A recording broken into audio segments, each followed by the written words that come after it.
بالله من الشيطان الرجيم بسم الله الرحمن الرحيم وقرن في بيوتكن ولا تبرجن تبرج الجاهلية الأولى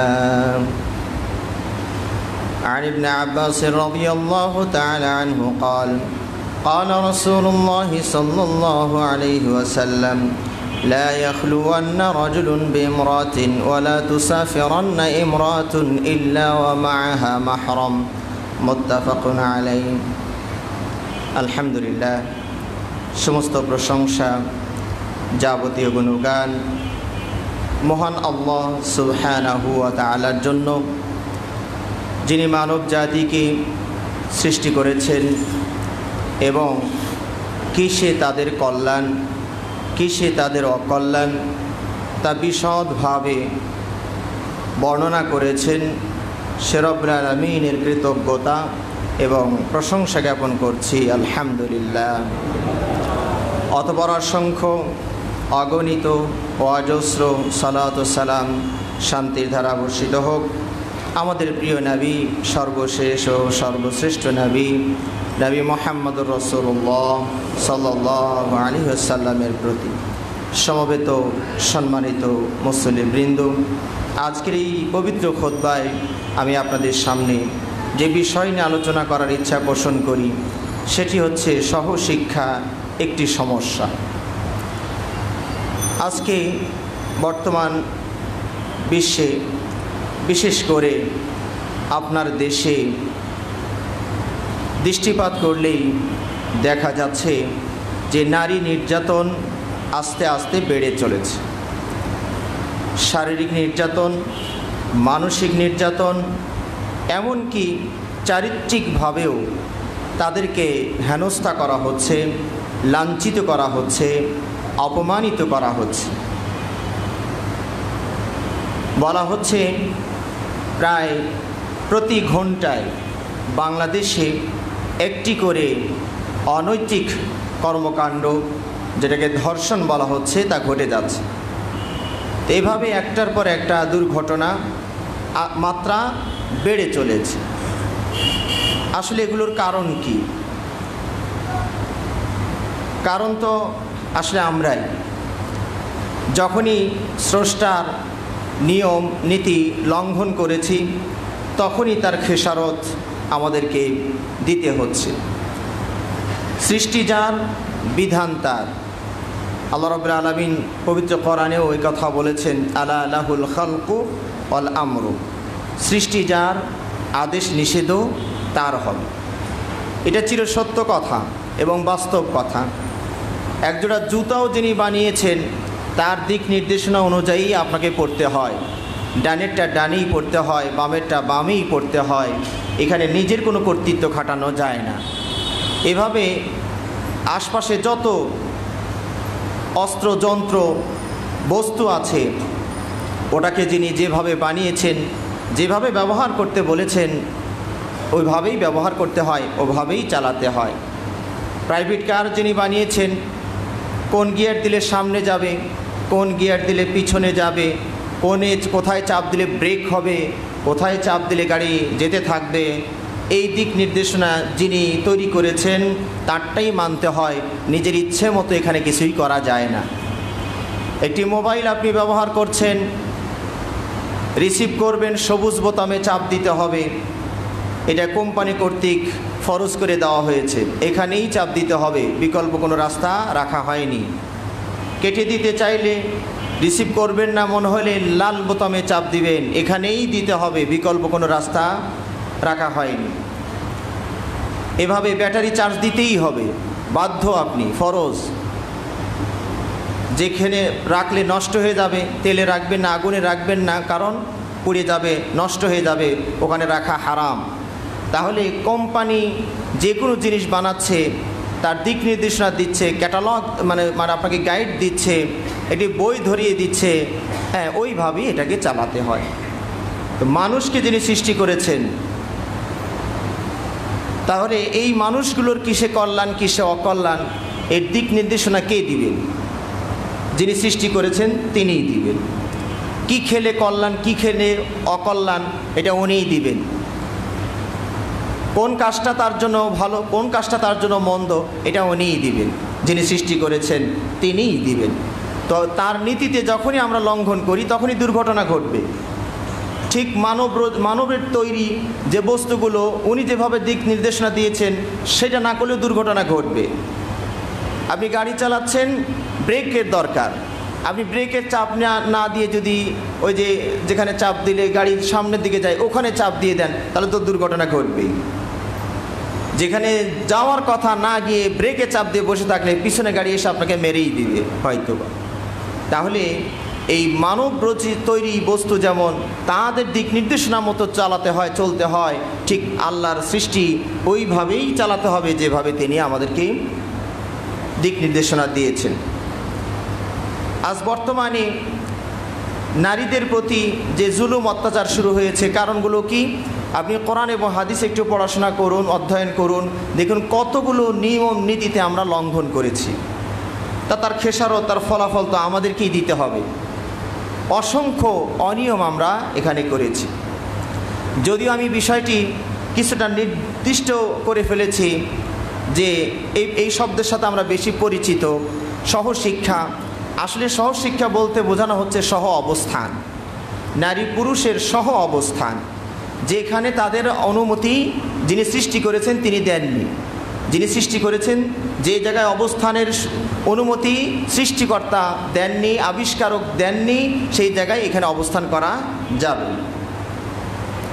আজকে শিক্ষাক্ষেত্রে বলুন, বাজার ঘাটে বলুন, অফিস আদালতে বলুন, হাসপাতালগুলো বলুন, ক্লিনিকগুলো বলুন, সর্বত্রই নারীদেরকে যেভাবে ব্যবহার করা হচ্ছে এটা আসলে ওই নারীদেরকে, আমি একটা বক্তব্য একসময় আপনাদেরকে দিয়েছিলাম, রানীদেরকে চাকরানি বানানো হয়েছে কিন্তু আমরা টের পাচ্ছি না।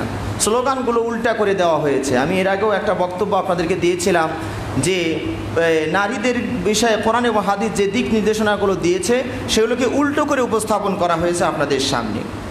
বলা হয়েছে অবরোধবাসিনী, বলা হয়েছে অবরোধবাসিনী, তারা ঘরের ভিতরে আবদ্ধ রেখে তাদের প্রতি নির্যাতন করা হয়েছে। তাহলে ভাষাটা হলো কি? অবরোধবাসিনী। কিন্তু ভাষাটা যদি চেঞ্জ করে দেওয়া হতো যে রানীর বেশে নারী, রানীর বেশে নারী, কারণ রানী বেশি পরিশ্রম করবে না, সেজে গুজে থাকবে রাজার জন্য, রাজা দেখবেন আনন্দ পাবেন, কাজকর্মে উদ্যমতা আসবে। তাহলে নারীকে ঘরের ভিতরে রাখা হয়েছে, তার মানে রানীর মান দিয়ে তাকে ঘরের ভিতরে, তো রানী উনি কেন এত কাজ করতে যাবেন? উনি কেন বাহিরে আপনার কাজ করে দিবেন? উনি তো রানী, রানী তো সব কাজ করে না। ভাষাগুলোকে এইভাবেই উল্টাপাল্টা করে দিয়ে মুসলিম জগতের মগজকে ধোলাই করা হয়েছে। আল্লাহ রাব্বুল আলামিন নারীদেরকে রানীর মর্যাদা দিয়েছিলেন, কিন্তু সেখান থেকে চাকরানি দিয়ে পরিণত করা হয়েছে। বদ্ধ করে থাকবো না, স্বামীর কথা মানব না, স্লোগান। বিভিন্ন এনজিও তারা এই স্লোগান ব্যবহার করে, বদ্ধ করে থাকবো না, স্বামীর কথা মানব না।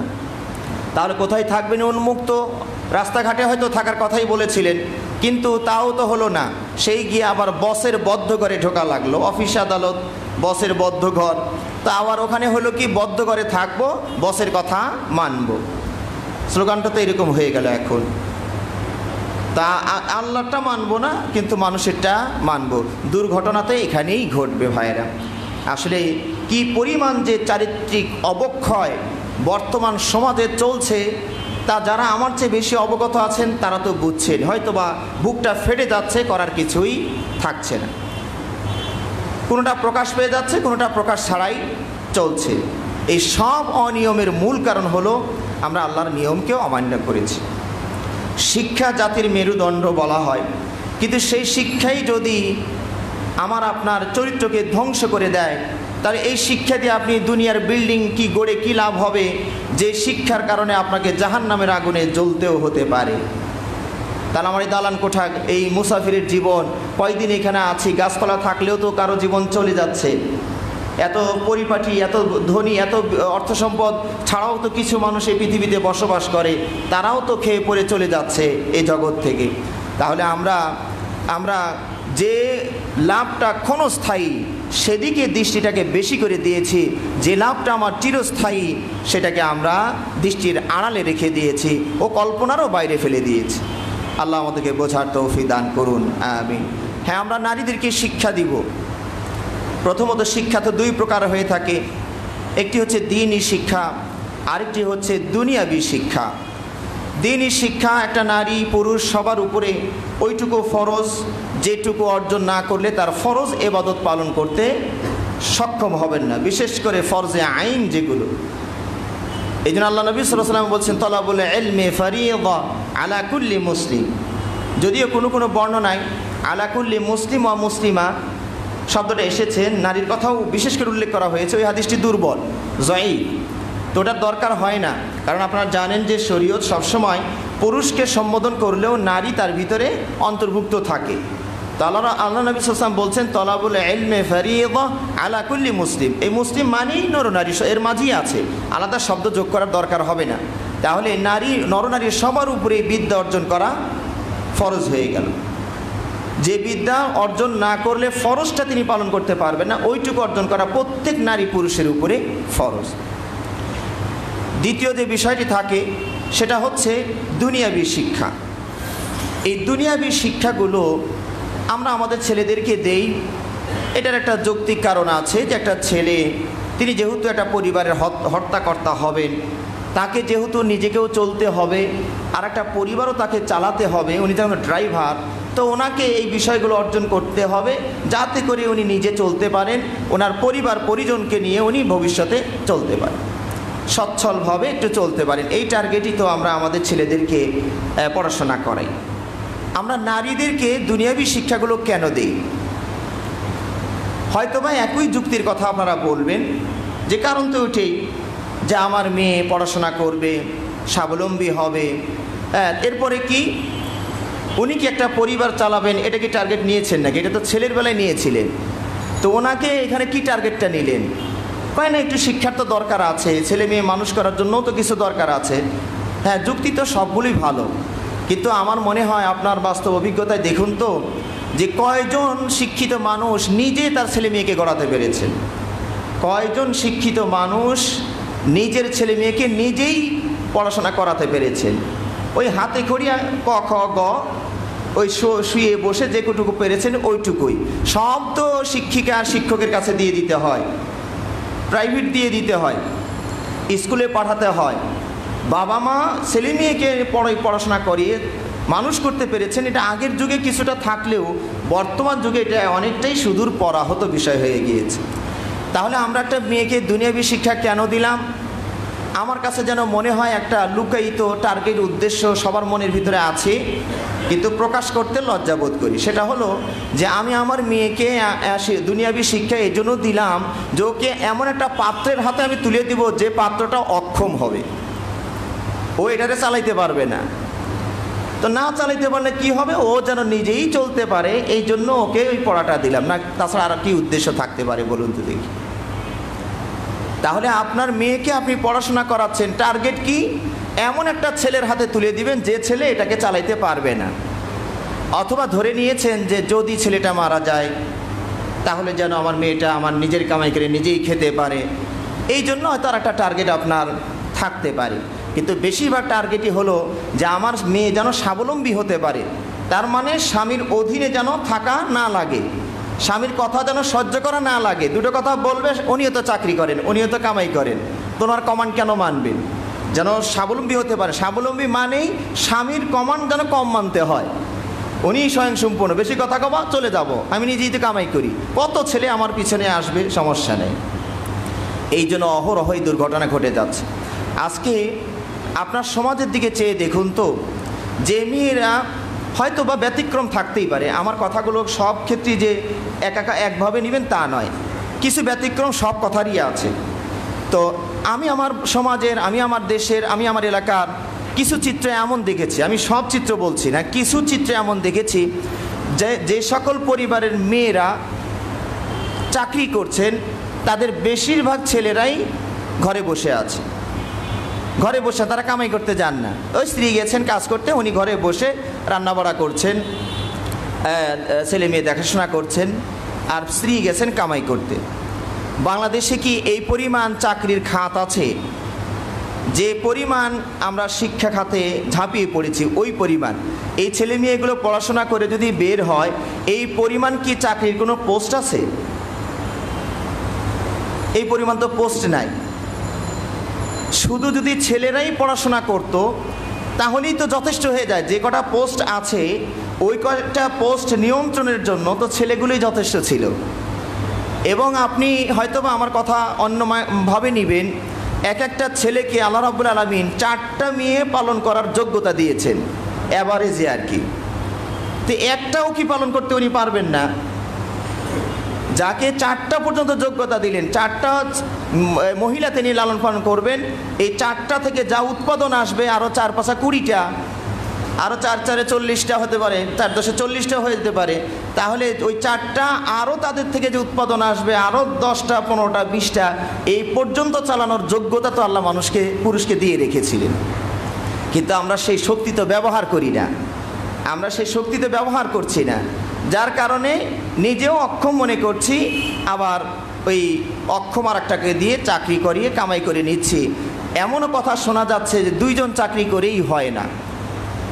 কিন্তু সমাজে কি এমন কোনো মানুষ নাই যে একজনই অনেকগুলো লালন পালন করে? তার হয় কেমনে? তার হয় কেমনে? আপনারা 2 জন কামাই করি হয় না, তা যারা 1 জন কামাই করছেন তাদের তো হচ্ছে।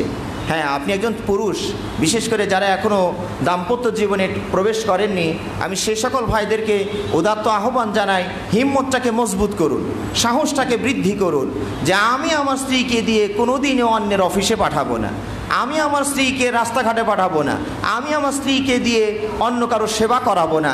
আমার স্ত্রী আমার ঘরে থাকবে, আমার বর্তমানে আমার সম্পদ দেখাশোনা করবে, আমার সন্তানগুলো দেখাশোনা করবে। এরকম টার্গেট নিলে কি আমরা সক্ষম হতে পারবো না? ইনশাআল্লাহ আমরা সফল হব। তো আমরা বলছিলাম যে এই যে শিক্ষার জন্য আমি আমার ছেলে মেয়েগুলোকে এমন একটা প্রতিষ্ঠানে দিয়ে দিলাম যেখানে সহশিক্ষার ব্যবস্থা আছে। আপনি দুনিয়াবি শিক্ষায় দেন, যদি আলাদা সেপারেট ব্যবস্থাপনা থাকে সেখানে দেন, তাও তো কিছুটা নিরাপদ হয়। কিন্তু যেখানে ছেলে মেয়ে একসাথে একাকার হয়ে পড়াশোনা করছে, আমরা ছোট্টবেলা দেখতাম প্রাইমারি সেকশনগুলোতেও সহশিক্ষা ছিল, একটু হলেও শালীনতা বজায় ছিল। মেয়েরা এক সাইডে বসতো, ছেলেরা আর এক সাইডে বসতো।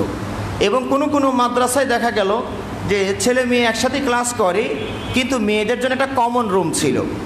যখন স্যার ঢুকবেন, ওই স্যার ঢোকার সাথে সাথে মেয়েরা ঢুকবে, স্যার বেরিয়ে যাবেন, মেয়েরা বের হয়ে গিয়ে কমন রুমে বসবে।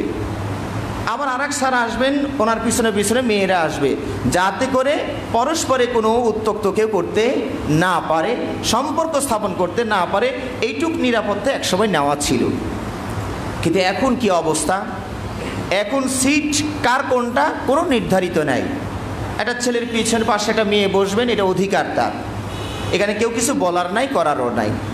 তাহলে এই যে অবস্থা আমরা সৃষ্টি করেছি, এখন দুর্ঘটনা সৃষ্টি হবে না হবে না বলুন তো? নেগেটিভ আর পজিটিভ এক জায়গায়, অসংখ্য দুর্ঘটনা এখানে ঘটার সম্ভাবনা আছে। ইসলাম এই সাইডটাকে মারাত্মকভাবে ঘৃণা করে এবং আল্লাহ এই সাইডটাকে আরও বেশি ঘৃণা করেন। এই জন্য একজন সাহাবী, সম্ভবত তিনি সাদ রাদিয়াল্লাহু তাআলা আনহু হবেন, তিনি বলেছিলেন, ইয়া রাসূলুল্লাহ, আমি যদি আমার বিবির কাছে আর একজনকে দেখতে পাই, তাহলে আমি ওরে এক কোপ দিয়ে শেষ করে দিব, তলোয়ারের ধারালো সাইড দিয়ে মারবো, পিছন সাইড দিয়ে মারবো না। আল্লাহ নবী সাল্লাল্লাহু আলাইহি ওয়াসাল্লাম বললেন, না তা'জাবুনা মিন গায়রাতি সাদ, সাদের আত্মমর্যাদা বোধ দেখে তোমরা কি আশ্চর্য হচ্ছ? আল্লাহ আমি এর চেয়েও বেশি অভিমানী, আল্লাহ এর চেয়েও বেশি আত্মমর্যাদা বোধ সম্পন্ন। এই জন্যই তো তিনি যত অন্যায় কাজ আছে, গর্হিত কাজ আছে, সব তিনি হারাম করে দিয়েছেন, নিষিদ্ধ ঘোষণা করেছেন। কেন? তার মানে আঘাত লাগে, তিনি তার অনেক সম্মান বোধ আছে, বান্দার এই কাজটা করুক তিনি এটা সহ্য করবেন না, এটা তার বরদাস্ত হয় না। এই জন্য আল্লাহ রাব্বুল আলামিন এই ফাওয়াহিশ, গর্হিত অনৈতিক কাজগুলোকে হারাম করে দিয়েছেন। সম্মানিত ভাইয়েরা, সহশিক্ষার যে কুফলগুলো অদূর ভবিষ্যতে পাওয়া শুরু হবে, এখনও পাওয়া শুরু হয়ে গিয়েছে। প্রথম যে সর্বনাশটা হবে, এই সহশিক্ষার কারণে ছেলে মেয়ে উভয়ের মাঝে একটা সম্পর্ক তৈরি হয়ে যাবে। এতে করে তার কি হবে? দুনিয়াও হারাবে, আখেরাতেও সে হারাবে। এই জন্য দেখবেন এর ফলাফলে হয় যে এই ছেলে মেয়েগুলো বাবা মার কমান্ড মানে না। আপনি অনেক বাবার কথা আমরা শুনেছি, কান্না কান্না স্বর তার ভেসে এসেছে যে আমার ছেলে আমার মেয়ে যারা জীবনে কোনো দিন চোখ দিয়ে তাকায়নি আমার দিকে, সেই ছেলে মেয়ে আর এখন আমার কথা শোনে না। তাহলে শরীয়তের যার একটা আইন ছিল, মানে পিতা মাতার অবাধ্য হওয়া যাবে না, এই জগতে যখনই ছেলে মেয়ে পা দিচ্ছে তখনই আর বাবা মার কথা তারা শোনে না, অবাধ্য হয়ে গেল। এরপরে কি হবে? পড়াশোনায় তাদের অমনোযোগ দেখা দিবে। পড়াশোনা নাই, গুনগুন করে শুধু গান গাচ্ছে, ছন্দ আওড়াচ্ছে। এই মেসেজটা পাঠানো হয়েছে, এরপর আর একটা কোন মেসেজ পাঠাইতে হবে ওগুলো তৈরি করছে, এসে সারাক্ষণ এগুলো নিয়ে ব্যস্ত থাকবে। আর এখন তো মেসেজ তৈরি করা লাগে না, নিজের ব্রেনও খাটান লাগে না, মেসেজ জায়গা মতো তৈরি করে রেখে দেওয়া আছে। আমায় একবার একটা ছেলে তার একটা চিঠি কোনে একটা মেয়েকে দিয়েছিল, তো তার অভিভাবক আমাকে দেখালেন যে দেখুন তো এটা কি ভাষাগুলো দেখুন তো। আমি নিজেও অবাক হয়ে গেলাম যে এই ছেলেটা যে দিয়েছে তো বেশি উপরের ক্লাসে তো পড়ে না, এ তো নিচের ক্লাসে পড়ে, তো ভাষাগুলো এভাবে কোত্থেকে আসলো। পরে জানতে পারলাম এগুলো একটা স্টক আছে, একটা ব্যাংক আছে, ওই ব্যাংক থেকে এটা নেওয়া। তার মানে মেসেজ তৈরি করে করে জায়গা মতো রাখা আছে। সব বলছি না যে আবার অনেকে ট্রাই করতে পারেন যে তাহলে এই জায়গায় পাওয়া গেছে, খতিব সাহেবের তো তথ্য দিয়েছেন, যারা দূরে আছেন তারাও আবার ওখানে খোঁজ নেওয়ার চেষ্টা করতে পারেন। তো এই জন্য একটু ধরে রেখে বলার চেষ্টা করছি, জায়গা মতো রাখা আছে, সেখান থেকে তারা খুঁজে নিয়ে মেসেজ দেওয়া শুরু করলেন। এতে করে হয় কি, এই বাচ্চাগুলো গানের প্রতি আসক্ত হয়ে পড়ে, অশ্লীল ভিডিওর প্রতি আসক্ত হয়ে পড়ছে। তাহলে জগৎটাই তো তার চেঞ্জ হয়ে গেল, যে জন্য দিলেন তা তো সব সর্বনাশ হয়ে গেল। গান বাজনা শরীয়তে হারাম, আর এটা আপনি জানেন। আসলে শরীয়ত যে জিনিসটাকে হারাম করে, ওই হারামে যা পৌঁছিয়ে দিবে এই মাধ্যমগুলোকেও হারাম করে দেয়।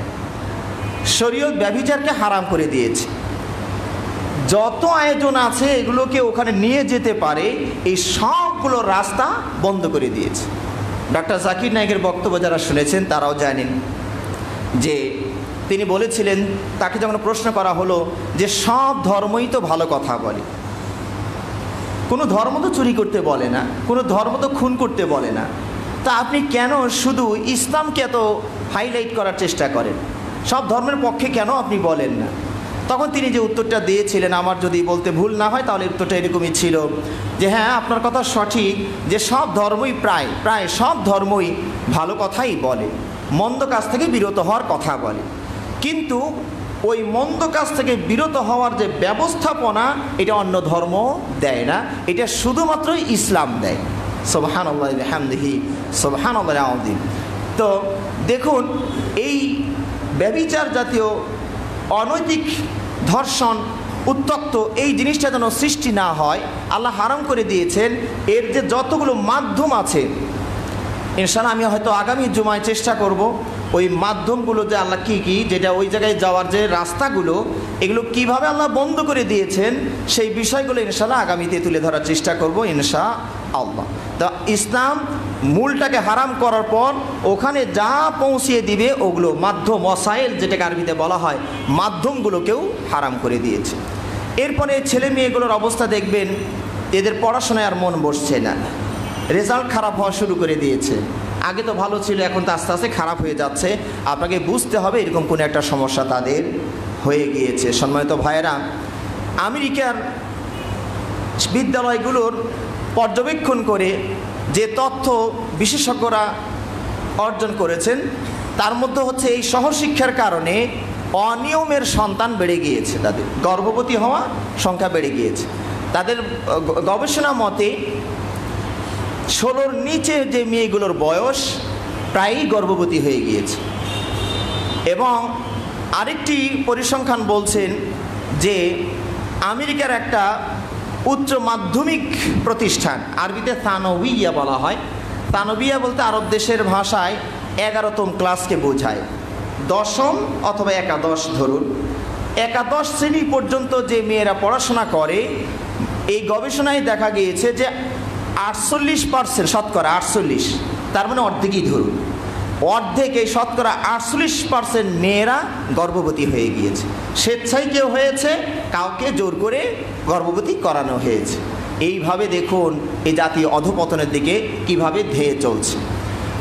আমাদের দেশেও এরকম ঘটনা ঘটছে, যেন পেটে কোনো সমস্যা না হয় এই জন্য কিন্তু অনেক আয়োজনের ব্যবস্থা করা হয়েছে। ওগুলো নিয়ে সমস্যা নেই, ওগুলো নেও, ব্যবস্থা আনন্দ ফুর্তি করো। কিন্তু দেখা যায় তাও পরেও যদি মিস্টেক হয়ে যায়, তাহলে আশপাশে যে ক্লিনিকগুলো গড়ে উঠেছে মাতৃ সদর নাম দিয়া, আপনার মানে গর্ভপ্রসব করার নাম দিয়ে, এই নানান ধরনের নাম, সূর্যের হাসি ক্লিনিক, এইরকম অনেক ধরনের নাম দিয়ে আশপাশে যেগুলো গড়ে উঠেছে সেগুলোর কাজ কি খোঁজ নিয়ে দেখবেন। সেগুলোর কাজ হচ্ছে যেগুলো অনিয়মে হয়ে গিয়েছে সেগুলোকে ওখান থেকে মেরে ফেলার ব্যবস্থা করা, যাতে করে প্রকাশ পেয়ে গেলে তো সমস্যা। এইভাবে সব দিক থেকে তারা এইভাবে আয়োজন করে পাপের দিকে মানুষকে ঠেলে দেওয়ার চেষ্টা করছে। সম্মানিত ভাইয়েরা, আমরা চেষ্টা করি আমাদের ছেলে মেয়েগুলোকে আলাদা আলাদা করে যেন পড়াশোনা করা যায়। গবেষণায় এটাও উঠে এসেছে যে সকল স্কুলগুলোতে শুধু ছেলেরাই পড়াশোনা করে, যে সকল স্কুলগুলোতে গার্লস স্কুলগুলোতে মেয়েরাই পড়াশোনা করে, সেখানে পড়াশোনার মান আউটপুট অনেক ভালো। তাদের আচরণ চালচলন ছেলে ছেলেই আছে, মেয়ে মেয়েই আছে, প্রায় এরকম। কিন্তু যেখানে এলোমেলো অবস্থা সেখানে মেধার অধপতন শুরু হয়ে গিয়েছে, আউটপুট আস্তে আস্তে কমে যেতে শুরু করেছে।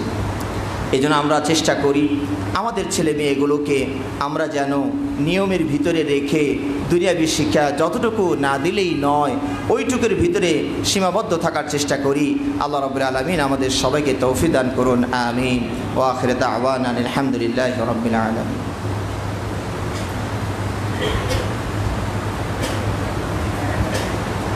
ইন্নাল হামদালিল্লাহি ওয়াহদা ওয়াসসালাতু ওয়াসসালামু আলা মান লা নাবিয়্যা বা'দা ওয়া আলা আলিহি ওয়া আসহাবিহি ওয়া মান তাবি'আহুম বিইহসানিন ইলা ইয়াউমিদ্দিন, আম্মা বা'দ। সম্মানিত মুসলিমবৃন্দ, এই সহশিক্ষা সহ অবস্থান এগুলোর কারণে অনেক অনিয়ম আপনাদের কানে এসেছে, শুনেছেন। এমনও ঘটনা শোনা গিয়েছে স্বামীর অবর্তমানে সহকর্মীকে আমন্ত্রণ জানানো হয়েছে এবং উল্টাটাও হয়েছে। এরকম দুর্ঘটনা অহরহ ঘটছে। কাজে নিজেদের পরিবারকে সংরক্ষণ করা, পরিবার যেন কুলুষিত না হয়, ইসলাম এটাকে আমি আগেই বলেছি খুবই এটাকে মারাত্মকভাবে মানে অপমান বা এটাকে লাঞ্ছনার কাজ মনে করে যে একজনের সন্তান আরেকজনকে আব্বু বলবে, একজনের সন্তান আরেকজনের মিরাসের উত্তরাধিকার মালিক হবে। এগুলি ইসলাম মোটেই পছন্দ করে না। ফ্রেশ থাকতে চায়, কলঙ্ক মুক্ত থাকতে চায়। তো এইভাবে যেন আমরা জীবন করতে পারি, আল্লাহ আমাদের সবাইকে তৌফিক দান করুন, আমিন। এই সহ অবস্থানের কারণে অনেক বিবাহ ভেঙে যাচ্ছে। হ্যাঁ, বিবাহ বিচ্ছেদের মূল কারণে দেখবেন এই সহশিক্ষা সহ অবস্থান, এগুলোর কারণে অনেক ভেঙে যাচ্ছে। এভাবে অসংখ্য অনিয়ম আছে এবং এগুলোর কারণে শরীয়তের যার একটা আইন আছে, ওলি ছাড়া বিয়ে করা নিষিদ্ধ।